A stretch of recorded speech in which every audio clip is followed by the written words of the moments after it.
Kenner's Superpowers collection represents some of the most eye-catching and beautiful action figures to ever come out of the 1980s, making them extremely sought after by today's vintage toy collectors. Inspired by the popular Hanna-Barbera Super Friends cartoon, the initial lineup was released in 1984 and consisted of 8 heroic members of the Justice League of America, alongside 4 iconic supervillains. I don't believe it. Defeated by a teenage Tin Man. Unfortunately, the Superpowers range only remained in toy stores for 3 years. Yet during that time, Kenner produced over 30 unique characters, numerous vehicles, and 1 large playset. And the name of the collection was inspired by the power action gimmicks that were incorporated into each figure. I've been admiring this line from a distance for a very long time, so when I finally decided to start collecting Superpowers, I found the prospect quite daunting for a number of reasons. First and foremost was the prices that these figures command on the secondary market. Almost every vintage line that I can think of has its super rare toys, and they always fetch high prices. But with Superpowers, even many of the common first series figures can cost a pretty penny, and that's because they represent some of the most popular comic book heroes in history. Combine that with the rarity of the Series 3 characters, some of which can command hundreds of dollars even in loose condition, and a collector's financial trepidation is certainly understandable. Before we go on, there's something you should see. Another factor at play with this line is the combination of instantly recognisable superheroes sitting alongside some much lesser known characters. This creates some nightmare decisions for a collector, because many of us have that instinct to collect them all, but there are honestly some figures in the Superpowers collection that I just do not care about. This approach forced me to walk a narrow tightrope between building a Superpowers collection that I considered to be essential, without burning through my cash in an attempt to get absolutely everything. Easier said than done. So in this video we're going to discuss the history of the toy line. We're going to talk about which figures I believe are indispensable, and will hopefully offer you a worthwhile collecting guide to the Kenner Superpowers collection. Come with me, toy fans.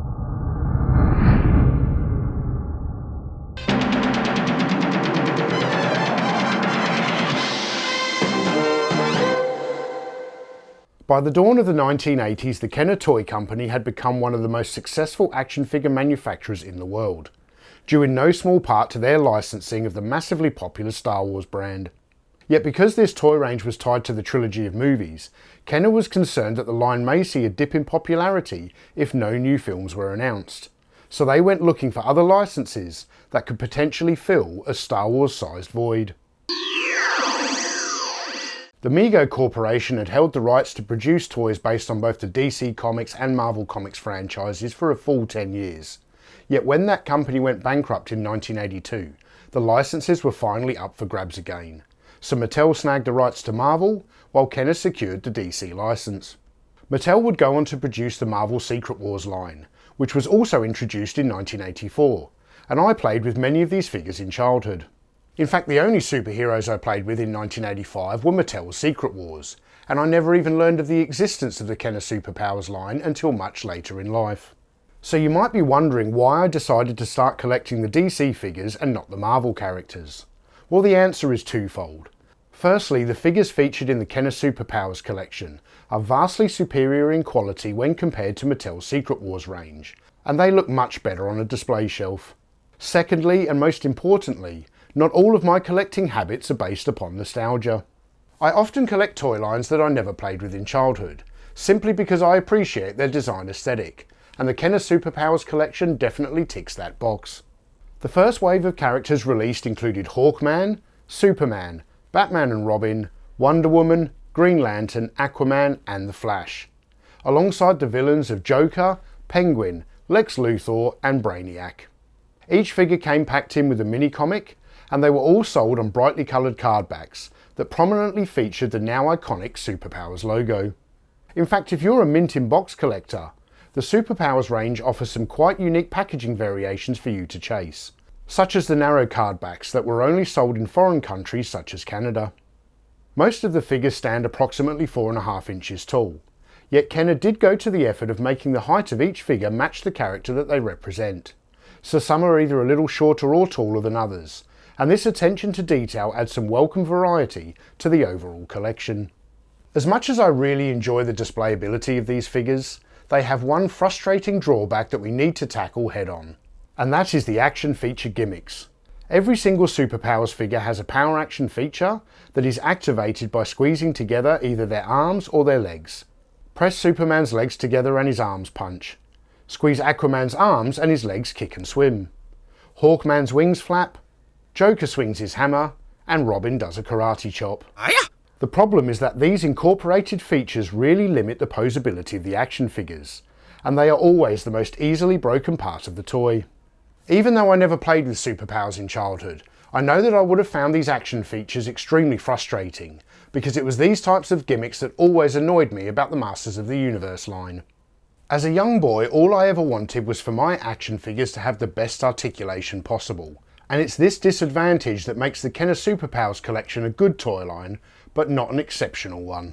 Coming from the farthest reaches of the universe to challenge the worst villains on Earth are the most powerful heroes ever in the Battle of the Superpowers Collection. What's this? The dam's about to blow and take Robin with it? Who'll stop the Joker and Luthor? Aquaman! Kenner's new Superpowers Collection. Figures with power action, each sold separately with its own mini-comic. Aquaman's down! Who can help now? A power ring, a power action punch. Defuse the bomb! Can this madness be stopped in time? You decide. We now return to the Superpowers team. Despite these imperfections, there is still a lot to love about this range. The sculpts and colour schemes are remarkably accurate for the time, and the figures look like they've been ripped directly from the comic pages. Batman, Robin and Superman all come with fabric capes that have plastic clips stitched into the collars to allow them to easily attach to the necks of the figures, and Superman's cape even has the yellow S printed on the back. Sadly, neither Batman nor Robin come with any other accessories, yet several of the other superheroes do. Wonder Woman comes with her lasso of truth, which is little more than a piece of gold string. Heel talk, under the influence of my magic lasso. Hawkman is armed with his nth metal mace. Aquaman carries the Trident of Neptune, and Green Lantern has his, Green Lantern. While I'm certainly not a huge Aquaman fan or anything like that, I do find him to be one of the most striking figures in the Superpowers collection. Yet his trident is made from that really fragile gold plastic that rarely survived a child's playtime. So if you're lucky enough to have a complete version of this figure in your collection, then you'll need to take extra special care when handling the trident. Will you be needing some help? Green Lantern's lantern is a far more robust accessory, and despite my dislike of the power action features, Hal Jordan's gimmick is kinda cool, where you squeeze his legs together to activate his power action ring thrust. The first 8 superheroes in this line are all main Justice League comic characters, whereas the villains are more inspired by the Hanna-Barbera cartoon. First up we have 2 Batman villains, the Joker and the Penguin. Joker has a tall and lanky design, and he comes armed with his madcap mallet, while Penguin carries his signature umbrella that has a hidden blade, which can be slid through the top of the canopy in the same way that lightsabers protruded through the arms of early Star Wars figures. Collectors should also note that the coattails on both of these figures are removable, so if you're looking to pick up complete examples, you'll want to ensure these accessories are included. For Kenner's Lex Luthor, the company opted to create a version of the character that is wearing the warsuit, and he comes with a power action nuclear punch feature, even though neither of the figure's hands have been sculpted into a fist. An interesting little detail on this figure is the small button located on his left shoulder, which is permanently depressed by the chest armor when Lex is wearing it. And this button must have pressure applied to it in order for Lex's nuclear punch feature to work. This means that when the chest armor is removed, Lex can no longer wield his special power. And I love this little idea, as it adds an element of storytelling into Kenner's figure design. The final figure released in the first wave was Brainiac, an absolutely gorgeous action figure that was produced with a stunning metallic blue finish. Brainiac's computer brain is covered by a piece of translucent plastic, and by squeezing his arms together, you can activate his power action computer kick. It was illogical to believe that human instincts could be controlled in robotic form. Due to Kenner's use of vac metal on this character, Brainiac can be quite challenging to find in good condition. Yet I consider him an essential addition to any vintage Superpowers figure collection. In fact, I believe that every figure released in Wave 1 is a must-have essential. However, I don't feel the same way about the vehicles. First up we have the Supermobile, a small blue spacecraft that Superman uses to shield himself from kryptonite, or so it says on the box. A figure can be positioned in the single-seater cockpit that is covered by a red translucent canopy, and a push button activates the crypto ram that protrudes from the chin of the vehicle. Situated under each wing are small ports that Kenner have called villain captivators. To use this function, you simply push the fist of an action figure into the port and they can be whisked away by the Supermobile. Overall, this is a very simple toy and a quite unnecessary addition to the range, since the Superman I knew in childhood never needed a vehicle to travel around in space. The Lexor 7 has a little more going on in the play department, but only just. This vehicle is advertised as Lex Luthor's assault ship, and the Lexor 7 is also a single-seater craft just like the Supermobile, making them ideal aerial opponents. Inside the cockpit you'll find two power cables, which have been designed to attach to the holes in Lex's chest armour. When grounded, the Lexor 7 sits upon a pair of feet that make the vehicle look like a mechanical bird of prey, and these feet can be used as a gripper claw by squeezing together the upper stabilisers. Yet the best feature of this toy is the kryptonite crystal that is stowed at the rear of the craft beneath a green translucent cover that has a pair of laser cannons attached. This kryptonite crystal afforded children an essential Superman-related item in a line that was sorely lacking in accessories. So while I find the Supermobile to be unnecessary, I'm somewhat split on the Lexor 7. I wouldn't exactly call it an essential addition to your collection, but since it's the only villain vehicle in Wave 1, you kind of need it, as you can't expect Luthor to go up against the Man of Steel with his warsuit alone. However, the third and final vehicle in Wave 1 is the dictionary definition of a collector's essential toy. The Kenner Superpowers Batmobile might not pack the largest amount of play value, but it is still one of the coolest looking toy versions ever made. Closely modelled on the way the Batmobile appeared in the animated series, this toy vehicle can comfortably accommodate both Batman and Robin, and its sleek design and vac metal hubcaps make it really stand out on a display shelf. In the centre console you'll find three buttons that all activate different Bat gadgets. The yellow switch on the dash initiates the pop-up Bat-Eye headlights, while the middle lever activates the Bat Ram, and the final button is used to deploy the Villain Capture Claw that launches from the rear of the Batmobile. Where most of the other superheroes in this range are known for not using vehicles, the Caped Crusader is synonymous with the Batmobile, making this toy a must-have addition to any legit superpowers collection. We have to find her fast. So far I have collected every single figure and vehicle from the first wave, but there is one other superpowers toy from 1984 that I'm yet to discuss. The Hall of Justice playset, and I was really torn on whether or not I should add this to my collection. A part of me felt like I needed it because it's the only playset in the range, yet I don't find the Hall of Justice all that exciting, with it being less like a playset and more like an action figure carrying case with a few interior details. So do I consider the Hall of Justice to be essential? Well, that really depends on what type of toy collector you are, and in my experience action figure collectors fall into one of two categories. Firstly, you have those collectors that only collect one line or one franchise, like the guys who collect nothing but Transformers, or those giant man babies who believe that Teenage Mutant toddler toys are the best action figures ever created. If you're that type of collector and the only line you're chasing is Kenner Superpowers, then the Hall of Justice is a must-have for you. Yet if you're more like me and you collect a wide variety of different toy lines, then I would pass on this playset. You'll save yourself a chunk of money and you won't have to deal with any limited storage space issues, because the Hall of Justice doesn't look that good on display anyway. For Wave 2 of the Superpowers collection, Kenner released 11 new carded figures and one of the best mail-away offerings to ever come out of the 1980s.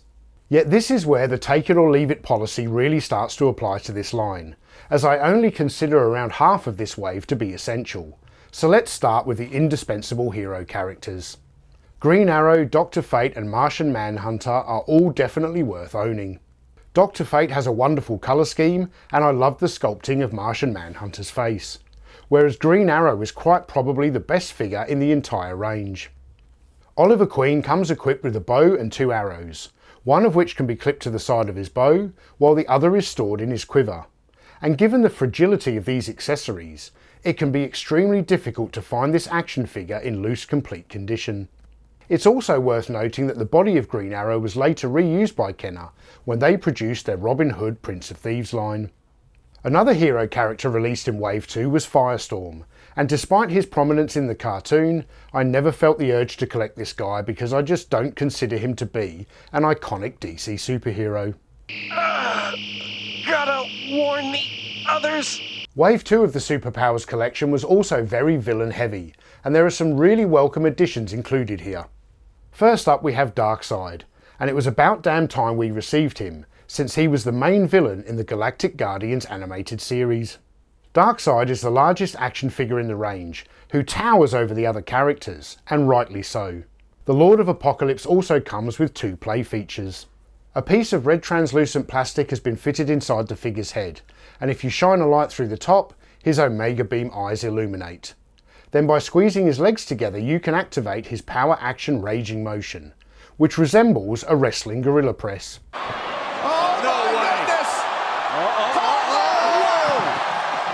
When it comes to the other villains in Wave 2, I had no interest in Calabac or Desaad, but you might be tempted to pick up several Parademons as they make for excellent army builders, and Steppenwolf is a definite essential. This is an expertly designed action figure, and the character comes complete with an axe accessory that features a vac metalized blade. Steppenwolf's power axe is connected to his backpack via a cable, and his power action feature has him swinging the axe when you squeeze his legs together. No monstrous news ever happens around here, until now, because with Kenner's Superpowers collection, I've got my biggest story yet. This free offer for 5 proofs of purchase from any of these guys sold separately, like Superman, you get a free figure, not yet available in any store. Who is it? My buddy Clark Kent. And check it out. Clark's got power action just like Superman. Superman? Hurry, offer will end. Details on specially marked packages. Clark? Superman? Kenner's Mailway Clark Kent is, in my opinion, the single greatest mail-away action figure concept ever conceived, and an absolute essential addition to any serious Superpowers collection. The figure is beautifully designed, and he remains the only alter ego character to be introduced to the Kenner range. The reason why I believe this figure is the best mail-away of all time is because I doubt he would have sold well at retail, but for the dedicated enthusiast who wanted to be rewarded for collecting their proof of purchase tokens, you couldn't ask for a cooler figure than this. Where the Wave 2 figures were split almost 50-50 between essential and non-essential, the rest of the vehicles in the Superpowers line are pretty much worthless. And with utterly superfluous entries like the Justice Jogger, I'm sure you get where I'm coming from. Yet there is one later vehicle that is the exception to the rule, and that is the Batcopter, although you'll probably need to take out a small loan if you want to add a minty example of this toy to your collection. In fact, the same could be said for most of the figures released in the third and final wave, despite Kenner scraping the bottom of the barrel with their character selections. All of the figures released in Wave 3 command high prices on the secondary market, so you'll need to pick your poison here. Personally, I couldn't give a stuff about third-rate characters like Tia, but there are some true gems included in this final volley of figures. Plastic Man is definitely one character that I still have on my wants list, and it's great to see Captain Marvel included here. No, not that Captain Marvel, the real Captain Marvel. Is that like a personal attack or something? Shazam is a truly classic DC Comics superhero, and once again Kenner has absolutely nailed the character design. And then we have Cyborg, and man oh man do I want to add a Cyborg to my collection. Being the most gorgeous action figure in the most beautiful toy line of the 1980s is no easy feat, but with his stunning vac metal finish and wonderful sculpting, Cyborg remains the holy grail of this particular toy line. It does surprise me that Kenner didn't release this character until the final wave, given his prominent role in the animated series. Be careful, Wonder Woman! But I'm still supremely grateful that they got around to making him. Unfortunately, nice vintage Cyborg action figures sell for ridiculously high prices, so while I certainly consider him to be an essential addition to the collection, I just haven't yet found one at a price that I feel comfortable with. In addition to the action figures released by Kenner, there are a couple of other characters that were issued in foreign countries. In Argentina they repurposed the Green Lantern sculpt to produce a quite nice looking Riddler figure for the Super Amigos line. And in Colombia, a toy company called Gulliver released a South American character named El Capitan Rey. Yet both of these figures are extremely difficult and pricey to acquire on the second-hand market. So we can safely say that these foreign releases are only essential additions to the most hardcore superpowers devotees. And besides, if you really want to add a Riddler to your collection, you can always save yourself a chunk of change and just pick up the Toy Biz version from 1990. It's also worth noting that Kenner had serious plans to release a Tower of Darkness playset, with a prototype concept even appearing in one of their catalogues, but sadly this toy never made it to retail. I can only speculate as to why the Kenner Superpowers collection only remained in toy stores for 3 years. Perhaps it was due to the cancellation of the cartoon series.